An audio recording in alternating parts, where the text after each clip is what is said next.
Souvent, tu peux entendre une personne se plaindre qu'elle n'a aucun désir de prier ni celui d'étudier la Bible. Devrait-il se forcer à le faire s'il n'a aucune joie dans son âme et aucune satisfaction en Dieu? S'il se force à le faire, ne serait-ce pas de l'hypocrisie et du formalisme religieux? N'est-ce pas correct? La vie en Christ est faite de ces deux aspects, savoir la discipline qui implique la volonté et la spontanéité d'un amour qui coule pour le Christ, qui se manifeste pour le Christ. Et les deux sont nécessaires.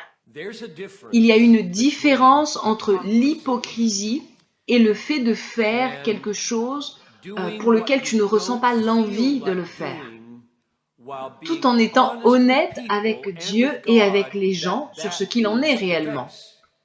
Tandis que l'hypocrisie consiste à faire ce que tu n'as pas envie de faire et vouloir cacher cela, cet état, l'état dans lequel tu es aux autres, afin qu'ils pensent que tu as envie de le faire ou que tu apprécies de le faire. L'honnêteté, c'est faire ce que tu n'as pas envie de faire et d'être brisé par le fait que tu n'en aies pas envie. En étant honnête avec les autres pour dire voici ce qu'il en est, priez pour moi, en étant honnête avec Dieu, pour lui dire que voici ce que je ressens et je ne veux pas continuer à être dans cet état.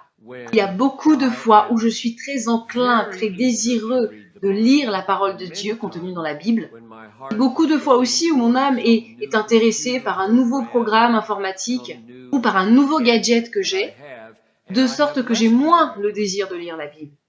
Lorsque je suis dans cette condition, je pense que c'est une chose juste que de me forcer, de m'obliger à faire ce que je sais que je dois faire. Deuxième point, confesser que c'est un péché que je n'ai pas envie de lire la parole de Dieu.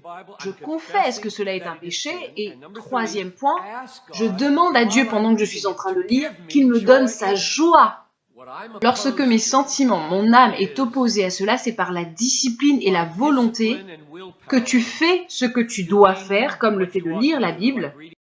La vérité est que le disciple de Jésus-Christ ne peut pas marcher sur la base de ce qu'il ressent. C'est-à-dire qu'il ne peut pas faire ou ne pas faire telle chose simplement parce qu'il ressent ou ne ressent pas de le faire. Ce n'est pas cela, être chrétien. Comme à l'image du Sauveur Jésus-Christ, le disciple est appelé à discipliner son âme, à imposer une discipline à son âme à partir du moment où ses sentiments, ses émotions, ses pensées vont dans une direction contraire à celle de Dieu. Le Seigneur Jésus-Christ, dans Matthieu au chapitre 26, alors qu'il est dans le jardin de Gethsémanée, va prier au Père pour lui dire que si cela était possible, que cette coupe s'éloigne de lui. Mais toutefois, non pas sa volonté à lui, mais que la volonté de Dieu se fasse. À ce moment-là, il soumettait son âme à la volonté de Dieu. Toi et moi, nous sommes appelés à soumettre notre âme, à imposer à notre âme de se soumettre au Saint-Esprit. Ce qui implique que lorsque tu sens de prier, tu dois prier. Et même lorsque tu ne sens pas, tu n'as pas des sensations, tu n'as pas une envie, un désir, tu dois prier. Parce que c'est ce que le Seigneur a demandé, a commandé à ses disciples, de prier sans cesse. Et cela s'implique aussi par rapport à la parole de Dieu qui est contenue dans la Bible. Tu ne peux pas seulement la lire dans les moments où tu sens de le faire, mais tu dois avoir une discipline et t'imposer de te nourrir, de nourrir ton homme intérieur, ton esprit par la vérité de Dieu, et cela lorsque tu le sens, mais aussi lorsque tu ne le sens pas. Je t'invite à lire le psaume 119 pour voir toutes les vertus de la vérité de Dieu, de la parole de Dieu. Et enfin, impose-toi une discipline. Disciple, discipline. Nous sommes des disciples de Jésus-Christ et la discipline doit être notre partage.